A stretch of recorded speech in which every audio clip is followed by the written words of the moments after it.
My name is Moira Tanner.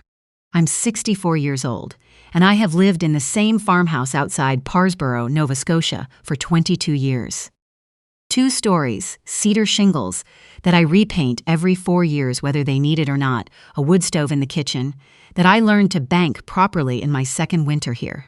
The property backs onto a woodlot that my late husband cleared a trail through in 2005, and in October, the birch goes yellow all at once the way it does in this part of the province, and for about a week the whole world glows. I retired here for that. I got 11 months of it before my son-in-law called on a Wednesday evening in March. He did not ask me anything, he informed me. His parents would be coming to stay. My spare bedroom was sitting empty, he said, and they needed somewhere to land. He finished with one sentence, delivered the way he delivers most things, as though the conversation had already happened, and this was just the notification. If it's a problem, you can always sell the place and get yourself something smaller in town. I didn't argue. I've known since I was 37 that arguing with that kind of certainty is like trying to reason with a tide. You don't win. You get wet. What I put on the kitchen table on a Friday night in April before I drove away, that is the part of this story my family has not forgiven me for. Welcome to Bold Mom Stories, where we tell the quiet stories of women who kept every page life handed them. You can hear the logging road that runs past my property from inside the house if you leave the kitchen window cracked. It's gravel, and every vehicle makes a different sound. The mail delivery van rattles at a specific pitch. My daughter's Subaru takes the curve by the alder stand too fast, the way she's been taking it for 12 years. I know both sounds the same way I know where the third stair creaks and which element on the stovetop runs hot. This is not a large house. It is 840 square feet of main floor and a finished loft my husband built with a crew of 2 over one summer, and it is mine in a way that I won't fully explain until I've given you the background. Because the background is the whole thing. I spent 26 years as a legal assistant at a small firm in Truro. Wills, estates, and property trusts. That was our specialty. I started as a receptionist in 1991, learned to type trust documents before I learned to type properly, and by 2004 I was running the file room and supervising 2 junior staff. I was not a lawyer. I want to be clear about that because people always assume there was a lawyer involved in what happened last spring. There was never a lawyer in this story. There was me, a reading lamp, and a file folder I had handled enough times over 22 years that the tab had gone soft at the corner. My husband passed in 2009. He was 58. Pancreatic cancer, 4 months from diagnosis to the end of it. Before he got sick, and I think because he somehow knew before the rest of us did, he sat down with the senior partner at our firm and had the property put into a family trust. He did not tell me the details until the documents were drafted, and when he showed me, I read every page. I signed on 11 of them. The trust named me as life tenant. It named our daughter as remainder beneficiary. It included a schedule, Schedule B, that listed the conditions of occupancy. I helped draft documents like that for 26 years. I know what Schedule B means. My daughter married her husband in September 2015. He runs a small renovation and contracting business out of Truro, and he is genuinely skilled. His tile work is precise. His quotes come in on time. He is also a man who has come to believe, somewhere along the way, that systems and paperwork exist specifically to disadvantage people like him. People who work with their hands, who hire locally, who do the actual building, while someone with a credential tells them what they can and cannot do. He came to that belief honestly. I'll get to why. But it shaped everything that happened in March. He has not eaten a meal in my house since Christmas 2018. That year, he sat at my kitchen table long enough to finish his plate, then spent 40 minutes in the living room on his phone while my daughter helped me with the dishes. He has driven her up every Christmas since and waited in the truck. My daughter says he finds the drive tiring. I stopped asking her about it in 2021 because asking made her defend him, and defending him made her quiet for the rest of the visit, in a particular way that was harder to watch than his absence. His parents are people I understand more than I've ever admitted to anyone.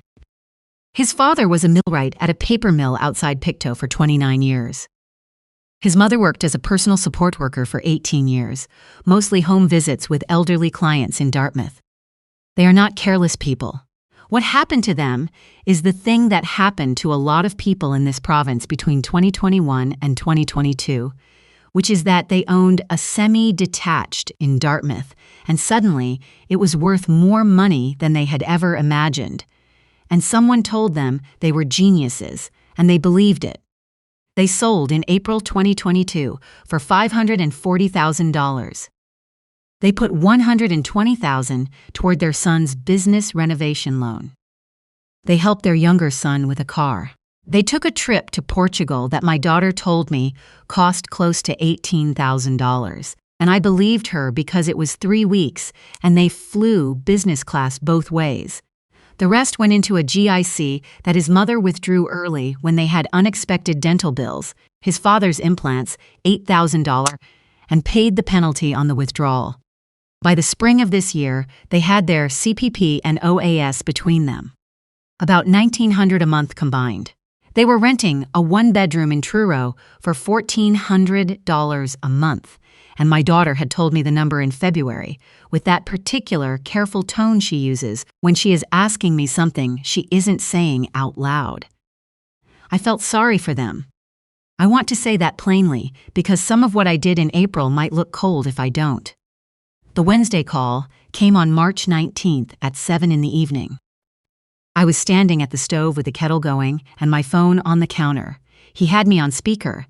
I could hear the sound of a game on, in the background, his daughter in another room, something frying. His voice was the voice of someone who has already drafted the email and is now just reading it aloud.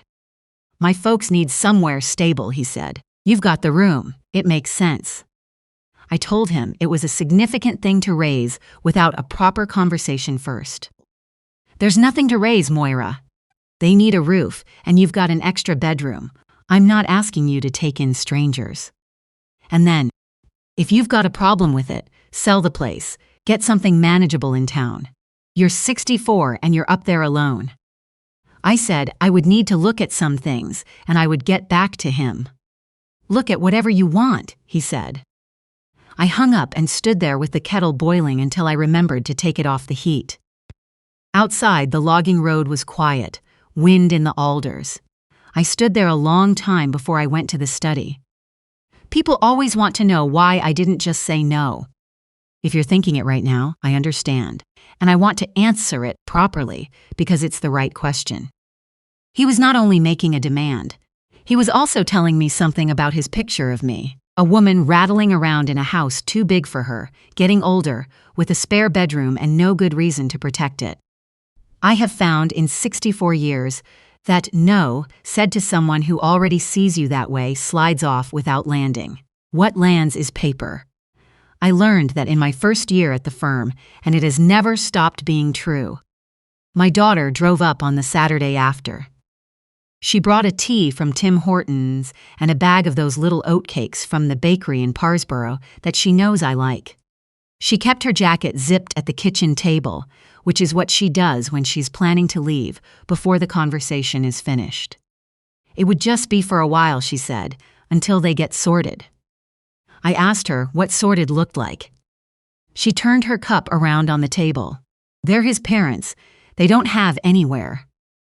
I asked her a specific question. I asked whether she remembered filling out the annual declaration for the property trust last January.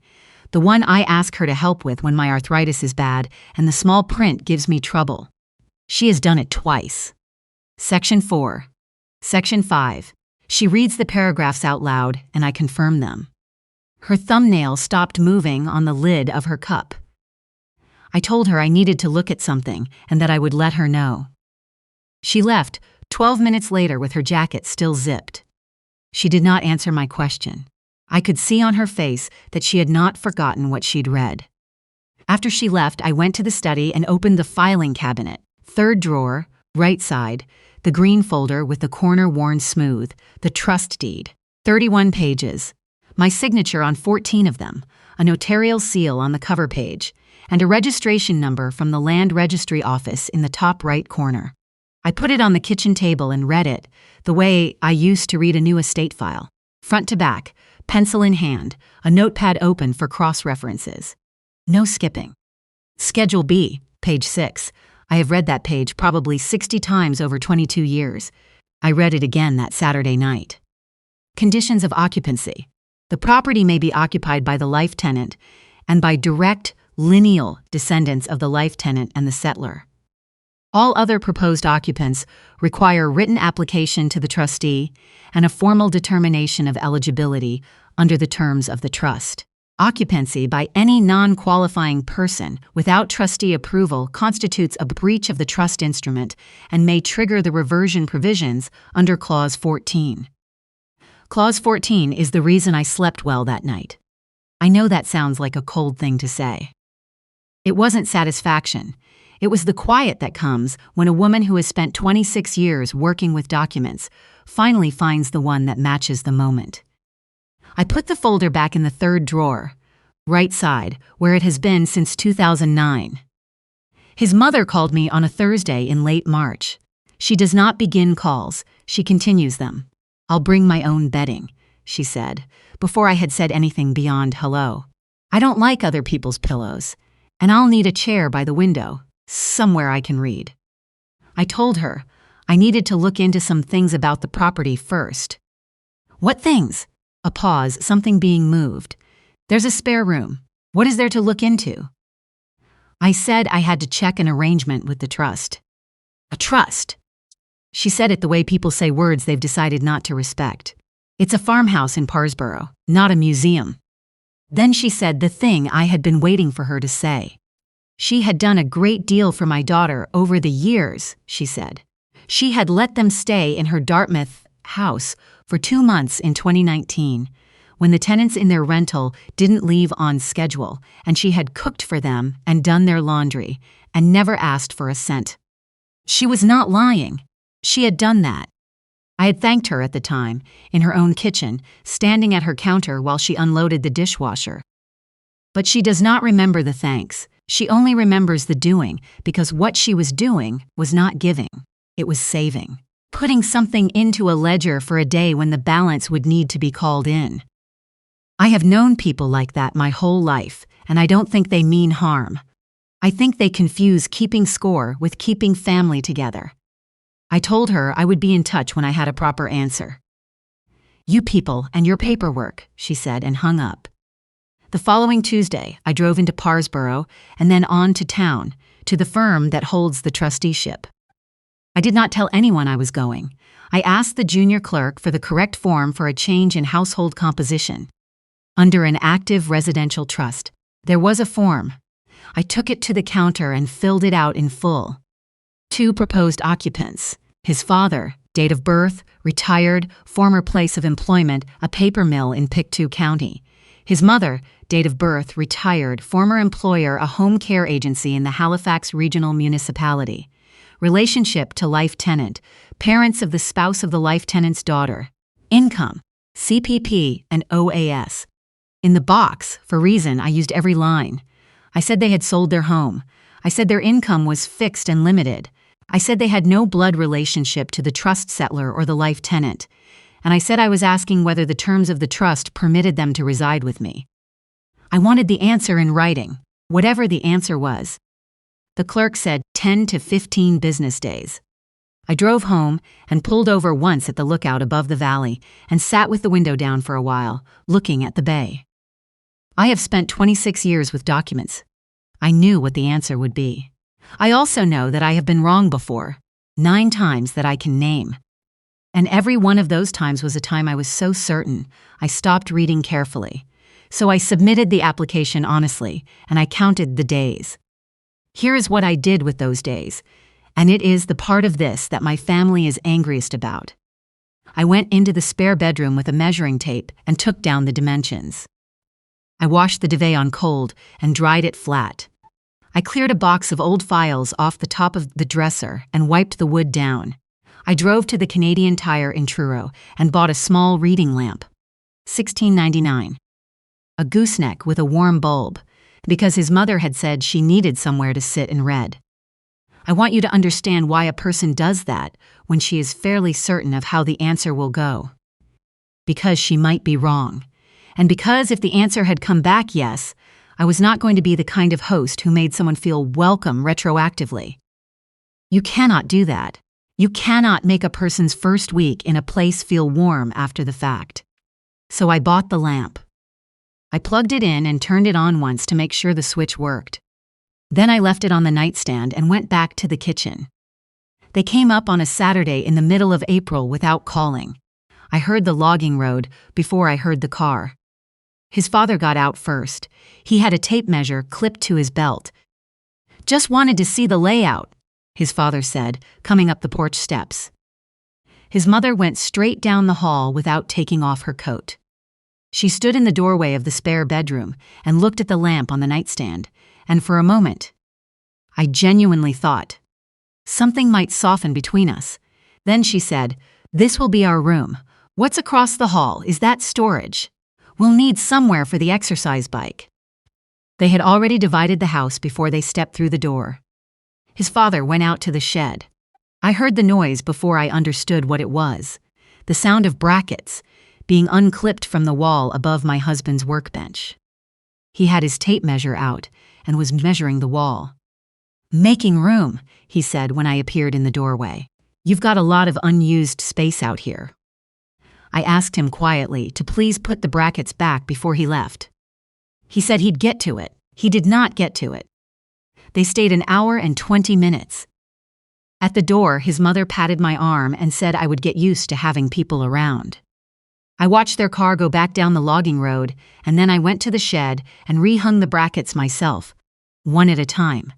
That workbench was my husband's.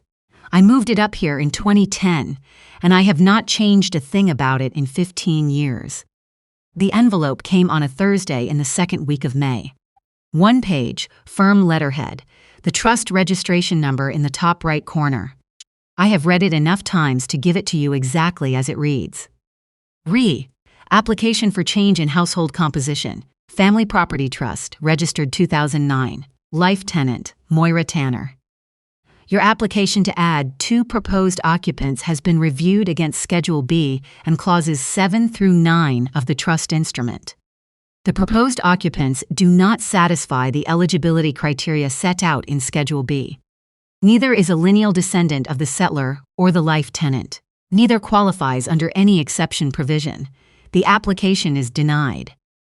Reminder to the life tenant. Clause 11 requires that this property serve as the life tenant's principal and exclusive place of residence for no fewer than 8 months of any calendar year. Clause 12 limits occupancy to the approved household as defined in Schedule B. Occupancy by any non-qualifying person constitutes a breach and may trigger the reversion provisions of Clause 14, which provide for forced sale and distribution to remainder beneficiaries. And then at the bottom, please note that this office will conduct a routine compliance review of the above property, scheduled May 28th, 12 days after the moving truck was booked. I set the letter inside the green folder alongside the trust deed and sat at the kitchen table without turning a light on. Then I called my son-in-law. I read him 3 sentences from the letter. Denied. Clause 12. Compliance review on the 28th. Quiet on his end, a shop radio in the background somewhere. "That's a trust document from 2009, he said. "Nobody enforces those." I told him the letter had a date on it and a firm's name and a signature. It's a small-town law office. You know how many secondary suites in this province have somebody's family member living in them? Nobody cares. I said I didn't know anything about those properties and that this one wasn't mine to decide about unilaterally. Then his voice went low, and even the way a voice goes when a person has been holding something for a while and has finally decided to set it down. "You went to a lawyer about my parents. You couldn't just pick up the phone and say no like a normal person. You had to build a case." I told him I had gone to the trustee, not a lawyer. That I had submitted the application in his parents' favor, with everything I could put in their corner. that I had asked a question and accepted the answer. He didn't want to hear that part. He said I had always been the type to hide behind process. He said the firm was probably the same people who drafted the trust, and of course they'd support themselves. Then, 40 minutes later, he called back. His voice had changed. "You're 64, he said. I said I was. So realistically, in a few years, somebody's going to be helping you manage things, and that somebody is my wife. I asked him to say the rest. I'm just saying, be careful about how hard you dig in on a property you won't be running forever. And there it was, the whole thing out loud on a Thursday evening in May. He did not want a spare room for his parents. He wanted his parents living in my house so that in 2 years or 4 years or 6, when I had a difficult winter or a bad scan, the people already inside would be his family. His wife would be making the decisions. And the property, my husband's trust, 31 pages, his handwriting on the instruction letter and mine on the signature lines, would already have his family's names threaded through it. What he still didn't understand, and what I did not explain that night, is that the trust cannot be managed into. It cannot be occupied into. My daughter inherits the life tenancy when I am gone, but only if the trust is intact. If I had allowed non-qualifying occupants and the trustee triggered Clause 14, there would be no property left to inherit. The only person standing between his plan and a forced sale was me. I was the reason the house would still be there. I said 9 words, and I said them in a normal voice. Then the answer has to be no from me tonight. And I hung up on my daughter's husband, which I had never done in 10 years of knowing him. I asked my daughter to come up on Sunday. She arrived at noon. I put the numbers on the table, because numbers are the language that has always worked between us when sentences haven't. My husband and I bought this property in 2003 for $212,000. He put it in trust in 2009 because he understood, as a man who had watched his own mother's estate go sideways in probate, that a document drafted while everyone is healthy is worth more than any agreement made at a hospital bedside. The trust restricts the property. It keeps it mine as long as I live here 8 months of the year. It protects our daughter's inheritance. In exchange, it specifies exactly who may and may not live here. I showed her the application I had submitted. I showed her every box I had filled in their favor. I showed her the response. She sat very still. Then she said, "He's going to be devastated." Not, "I'm sorry, Mum." Not, "I should have told him what I read last January when I helped you with the declaration." Her first complete thought was about managing his reaction. If you have ever spent years absorbing someone's weather instead of telling them the truth, you already know what that costs. Tell me in the comments. I read every one of them. I told her what I was going to do on Friday night before the truck came. She didn't try to talk me out of it. The Friday before the moving truck was booked, I was in the kitchen until 10. I put 4 things inside the green folder and laid it on the table. The trust deed, all 31 pages, with the corner of page 6 folded down and 2 sections underlined in pencil, because I have never in my life underlined a document in pen. The trustee's letter, face up, his parents' names printed on the second line in a machine's even handwriting. A copy of my most recent annual declaration, signed by me under the terms of the trust, listing all occupants of the property. 1 name on that list, mine, and an index card I wrote out twice to get it short enough. I wrote, "The spare room is made up and there's a lamb stew in the fridge. 325 degrees for an hour, covered. Please read page 6 before you unpack. MT." I left the yard light on, which is a waste of electricity in May, with the sky still light past 9. I drove down the logging road at 8 in the morning and did not look in the mirror when I reached the bottom. My old colleague from the firm, 31 years, the person who first showed me how to read a registered document properly, lives in a small apartment in Truro now. She's 81. We have tea every other Friday. I did not tell her what was happening at the property. She has enough managing with her knee this year. We talked about her granddaughter's articling term. She asked whether the Trilliums had come up yet at my elevation, and I said they had, about 2 weeks late. My phone buzzed 11 times in an hour on the table between us. She looked at it, and then looked at me over her cup. "You going to check that?" "It's already handled," I said. She put her hand flat on the back of mine and left it there. That is when I cried. 30 seconds, maybe less.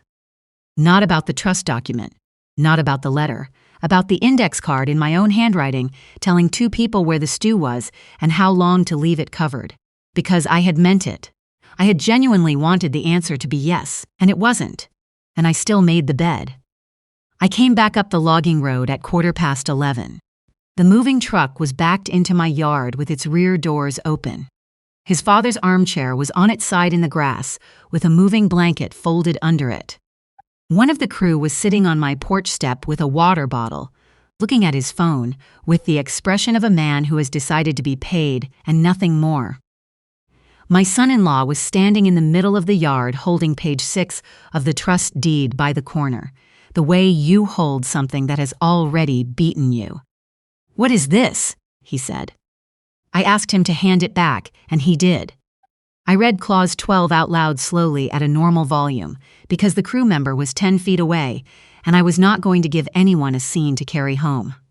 Then I said, "You told me to sell the place and move into town." He said yes. "So if I move into town for more than 4 months of the year, the trustee triggers Clause 14 and the property reverts. Your parents don't get a room.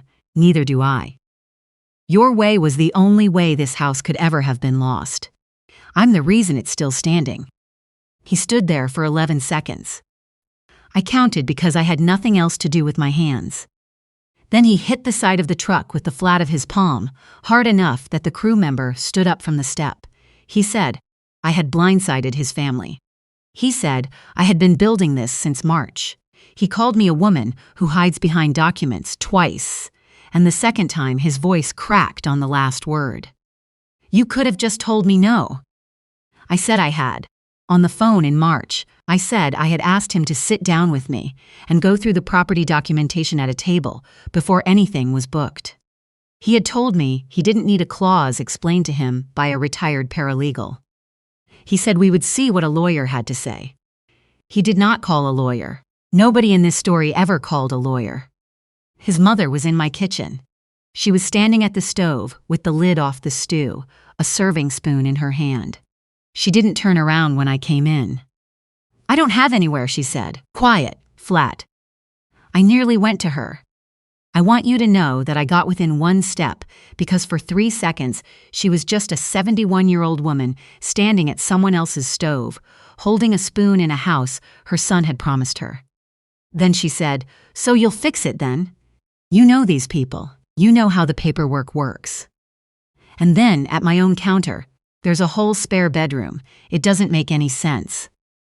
I set the green folder down between us. I did not raise my voice. I said 22 years, 1 name on that declaration, every year without exception. I turned the annual certification around so it faced her. 1 name. And I told her that was not me being cold. That was the only reason a woman on a retired legal assistant's pension could ever have owned a house like this in the first place. The trust was not a wall I had built against her. It was the structure that had made the whole thing possible for someone like me. She looked at the page. She reads fine. Then she put the lid back on the stew pot carefully and said, "Well, he told me it was all sorted." That was the closest anyone came to an apology. It was not directed at me. It was about him. The compliance review happened on the 28th as scheduled. A woman from the firm drove up in a gray sedan, walked through the main floor, took 4 photographs, and wrote in her notebook for 10 minutes at my kitchen table. My daughter was standing in the hallway. She had come up that morning without telling me she was coming, and she moved close to me while the reviewer was writing and said it very quietly. "Just say they were visiting, Mum. She'll write it down and leave." 63 years old, my only child, asking me, in my own kitchen, to misrepresent my household on a notarized trust declaration. I said 5 words. I signed a form in January. She stepped back. The reviewer wrote that the life tenant had self-reported the proposed household change through the proper channel prior to any occupancy and that no breach of the trust had occurred. She issued a reminder notice about Clause 11 and left. I watched her car go back down the logging road and stood on the porch for a while after the sound of it faded. They loaded the truck on day 9 of the 15-day notice window. My son-in-law came up alone with his pickup and did not knock either time he came inside. He moved quietly and efficiently and did not speak to me. Before he left on the second trip, without being asked, he put the shelf brackets back on the shed wall above my husband's workbench. Every bracket, every screw, tight. That is the only thing he did that entire spring that I did not see coming. He has not spoken to me since. My daughter did not call for 6 weeks. 6 Sundays without a call, which had not happened once in 8 years. Then on a Tuesday in June, she came up the logging road faster than she should, the way she always does, and sat down at my kitchen table and picked up my husband's old wooden ruler. He left it in the junk drawer, and I've kept it there for 15 years, and turned it over in her hands and set it down. I should have told him what I read, she said. Both times. I told her that was true, and I told her I owed her something as well. 20 years of handing her paper instead of sentences, the highlighted lease clause when she was 19, the flagged paragraph when she wanted to lend her friend money without a written agreement, the forms and the folders and the circled sections every time, instead of sitting down and talking. I taught her that hard things arrive in documents, and you keep your mouth quiet about them. And then I was surprised when she kept her mouth quiet. So here is the boundary I set, and it is the only one. The spare room stays made up, and it belongs to her alone whenever she needs it. She knocks when she comes in. Her husband does not come into this house. If either of them ever wants to talk about what happens to this property someday, they begin by reading page 6 out loud to me, and then we take it from there. She said that was fair. She cried a little, and I did not hand her anything. She stayed until the light went off the woodlot, and we ate soup standing at the counter, and she did not try to leave before the conversation was finished, which was the first time in a long time.